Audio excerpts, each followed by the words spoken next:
magazine the other day called Elle, and it says, Art in New York, is it worth it? And there's an article on the inside called Boom or Bust, and I want to talk about it. I'm going to try and talk really fast because I don't really want to be talking about an article. I'd much rather be talking about artwork.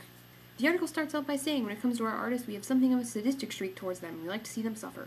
It says we like to imagine them cooking noodles on a hot plate, heroin in a spoon, wearing homemade clothing, rocking crazy haircuts, taking their baths catch as can, and want late nights and bleary mornings and bed hopping and drunken balls and all the other sordid legends that years later might send a pair of college freshmen around the city seeking the sites of their origins. We like to see them hiking to their studios through the landscapes of crumbling warehouses and crack vials and burned out cars, just like a movie scene or a stereotype or Auschwitz. Basically, what the rest of this article is about is money.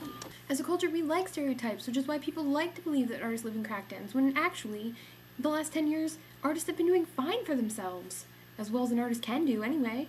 And I'd like to read this quote from this article because it's really good, and it's a really good paragraph, and I'm just going to read it. New York has a lot of people with a lot of money, and people with a lot of money tend to buy a lot of art. Art dealers want to be around people who buy a lot of art, and so New York also has a lot of art galleries, and artists want to be around art galleries in order to make money off their work. Hence, New York has a lot of artists as well, and a lot of artists all in one place is essentially what makes for an arts community. What he's trying to say is, even though it's lousy and pricey and difficult, that living in the city is still a better place to make art than anywhere else. The best part of this article is at the end, when he says, now that there are less market opportunities, people will start opening salons, reaching out more.